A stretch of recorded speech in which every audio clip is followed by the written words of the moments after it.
Bienvenue sur Sika TV et merci de votre fidélité au Journal de l'économie. C'est le dernier numéro de la semaine et voici pour commencer le sommaire.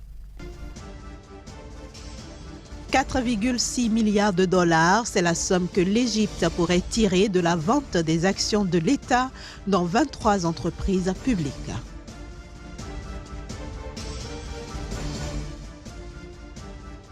La BAD apporte un appui financier au Ghana. Objectif, améliorer la productivité agricole dans la zone de la savane.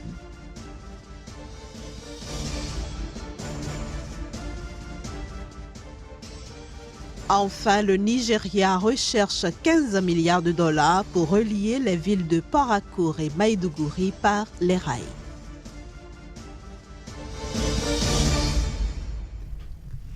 Je le disais à l'instant, le gouvernement égyptien s'apprête à vendre très prochainement les actions de l'État dans plusieurs entreprises publiques.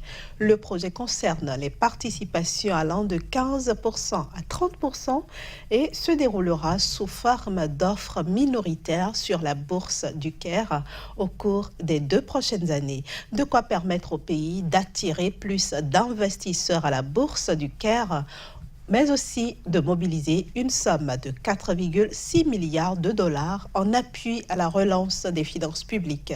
Au total, 23 entreprises sont concernées par cette décision. Il s'agit notamment des entreprises des secteurs bancaires, pétroliers et de l'immobilier.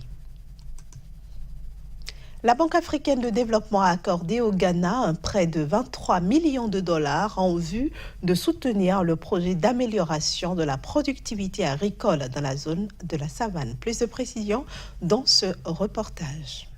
D'un coût global de 56,5 millions de dollars, le projet d'amélioration de la productivité agricole dans la zone de la savane s'inscrit dans la droite ligne de la campagne Platine for Food and Jobs du gouvernement ghanéen qui promeut l'amélioration de la productivité et de la production agricole à travers 5 piliers que sont les semences, les engrais, la commercialisation, les services de vulgarisation et la cyberagriculture.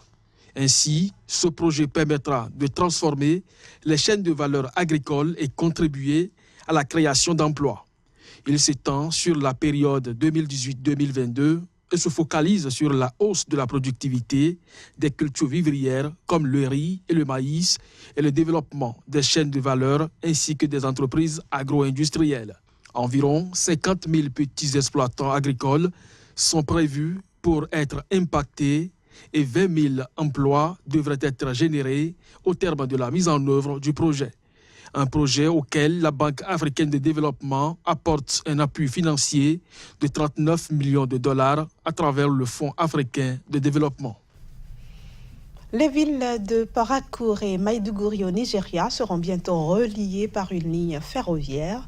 Les autorités nigérianes s'activent pour mobiliser les 15 milliards de dollars nécessaires pour achever le projet. Ces fonds devraient être débloqués dans le cadre d'un prêt qui devrait bientôt être négocié en Inde. En attendant, 5 autres projets de construction de chemins de fer avancent dans le pays. La ligne ferroviaire Itakpe-Wari, par exemple, devrait être achevée et mise en service d'ici le mois d'août, tandis que celle devant relier Lagos à Ibadan devrait commencer le mois prochain pour s'achever au plus tard en janvier 2019. En ce qui concerne la ligne Lagos-Calabar, elle fait partie des projets dont le financement est encore en cours de négociation. Tous ces projets devraient permettre de booster les secteurs du transport et du commerce dans le pays. Ils devraient également entraîner la création de milliers d'emplois. Durant les 5 prochaines années, Kenya Airways entend desservir 20 nouvelles destinations, notamment en Afrique, en Europe et en Asie. Le projet devrait être soumis au conseil d'administration le mois prochain pour approbation du plan des nouvelles routes. Le but visé est d'aider la compagnie à renouer avec les bénéfices après une perte record d'environ 270 millions de dollars enregistrés durant l'exercice annuel 2015-2016 d'une part, mais aussi durant les 9 premiers mois de l'exercice 2017-2018 où la compagnie a annoncé une perte de 60,3 millions de dollars. Et puis dans le cadre de la prochaine Coupe du Monde Russie 2018, la compagnie aérienne camerounaise Camerco a été retenue comme agent commercial exclusif, notamment pour la vente des packages de billets d'entrée au stade et d'hébergement. La nouvelle a été dévoilée lors d'un point de presse auquel notre correspondant Nassis Oum a assisté. Voici son compte rendu. La compagnie aérienne camerounaise Camerco a été retenue comme agent commercial exclusif dans le cadre de la vente des packages de billets d'entrée au stade et d'hébergement lors de la prochaine Coupe du Monde Russie 2018. L'annonce a été faite par Ernest Dikoum, le directeur général de la dite compagnie.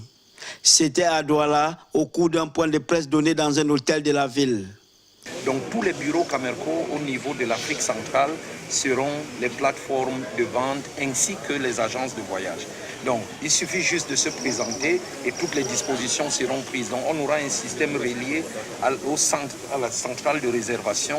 Donc s'il y a un billet dans le stade qui est disponible, Camerco pourra le vendre à ses clients, ainsi que les hôtels et le transport. La compagnie aérienne camerounaise Camerco, qui entend faire de cette expérience une réussite en Afrique, se penche déjà sur les voies et moyens de rééditer ce partenariat lors de l'organisation de la Coupe d'Afrique des Nations prévue au Cameroun l'année prochaine.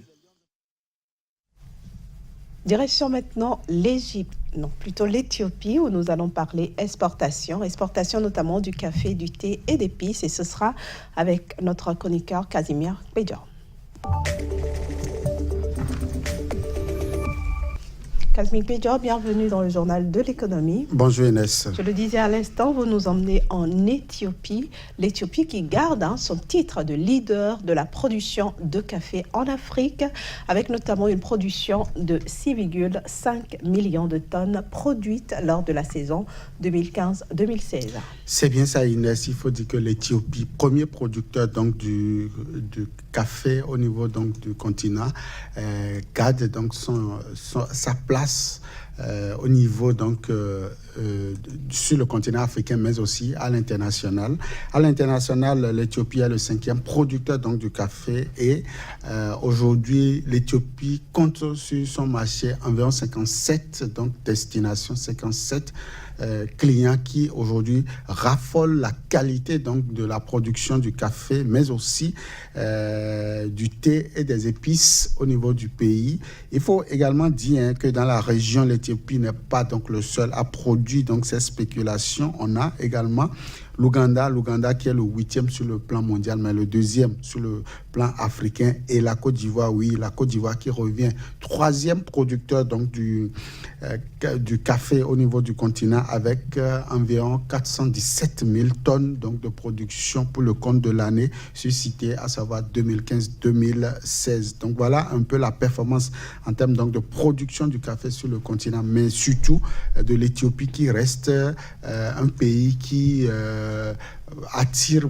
tire bon profit donc de la vente de cette spéculation, soit environ 341 millions de dollars US pour le compte donc de l'année 2017. Il faut le préciser, en 2017, le pays a pu donc s'en sortir avec 341 millions donc de dollars de ces trois spéculations-là, ce qui représente quasiment donc 15% de la production agricole et environ 65% du produit intérieur brut donc du pays. C'est quand même important pour un pays comme l'Éthiopie. Oui, belle performance, Casimir Pédior, mais on est encore loin de l'objectif que vise l'Éthiopie, à savoir 1,18 milliard de dollars de recettes.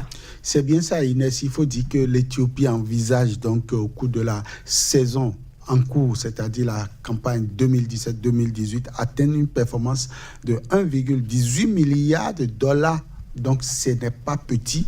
Et jusqu'à la date donc, de janvier 2018, le pays n'a pu donc récolter que 334,59 millions en termes donc de la spéculation café, donc ça reste encore beaucoup et on est en droit de se demander si véritablement l'Éthiopie pourra atteindre cette performance à l'échéance, c'est-à-dire en juin 2018. Est-ce que véritablement le pays pourra atteindre donc les 1, et quelques milliards donc, de recettes en termes de vente de cette spéculation? C'est pas évident, mais la récolte continue, la vente des spéculations continue au niveau du pays. Les fournisseurs, les clients se bousculent toujours. Il y a 8 au total aujourd'hui qui donc sont intéressés par donc la vente donc du café au niveau du pays. Il y a les États-Unis, le Japon, l'Allemagne, la France, la Belgique, l'Arabie Saoudite, la Corée du Sud et le Soudan qui sont preneurs donc de cette spéculation-là. Donc j'espère que d'ici à là, les recettes vont augmenter au niveau du pays. L'Éthiopie va dépasser donc la barre des 500 000 millions donc en termes de vente pour véritablement afficher une très bonne performance. Mais je dis l'objectif de 1,18 milliard de francs CFA, c'est un objectif. Il va falloir qu'on observe ça de plus près pour voir si véritablement le pays pourra atteindre donc cette performance. Mais Kazmi Pédior, en dehors du café, du thé, des épices dont nous parlons, il y a d'autres spéculations qui retiennent l'attention en ce moment en Éthiopie. C'est bien ça, hein, Inès, il faut le dire, je l'annonçais déjà en début. Il y a le thé, surtout les épices aujourd'hui, qui représentent également un poids très important au niveau de l'économie, au niveau de l'agriculture du pays. Mais il y a aussi une autre spéculation non moins importante qui aujourd'hui constitue une menace, c'est le CATS, qui est un produit franchement qui n'est pas conseillé au niveau de la consommation, mais que voulez-vous, les Éthiopiens, ils en raffolent. C'est d'ailleurs un produit d'origine donc éthiopienne qui aujourd'hui est en train de faire son petit bonhomme de chemin et qui serait en train donc de menacer l'agriculture au niveau du pays et donc est en train de prendre le pas au niveau des plantations de café. J'espère bien que les autorités du pays pourront donc trouver le parallélisme, trouver le lien pour véritablement séparer ces deux spéculations afin que l'Éthiopie puisse toujours garder sa place de premier producteur de café sur le continent,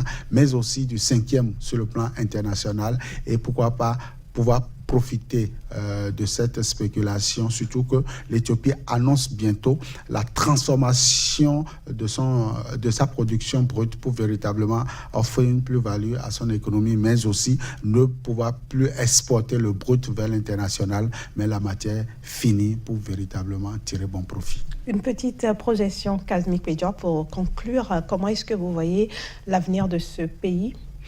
Le café va davantage donc se développer au niveau du pays parce que l'Éthiopie n'a pas fini donc avec ses objectifs après donc 2015-2016 où le pays a quand même atteint donc les 6,5 millions de tonnes l'an. Je crois que l'Éthiopie vise beaucoup plus et donc au niveau de la région également, notamment l'Ouganda, le Kenya sont en train de se battre également pour davantage accroître leur production et donc l'Afrique restera le premier producteur donc de café au niveau donc sur le plan international. Déjà l'Afrique garde la première place au niveau du cacao et donc le café également l'Afrique garde et il va falloir transformer davantage cette spéculation là pour que véritablement les recettes soient à la hauteur de la production pour que les paysans et tout le pays puissent tirer bon profit donc de leur labeur. Véritablement, c'est le souhait qu'on puisse formuler donc à l'Éthiopie et ses voisins.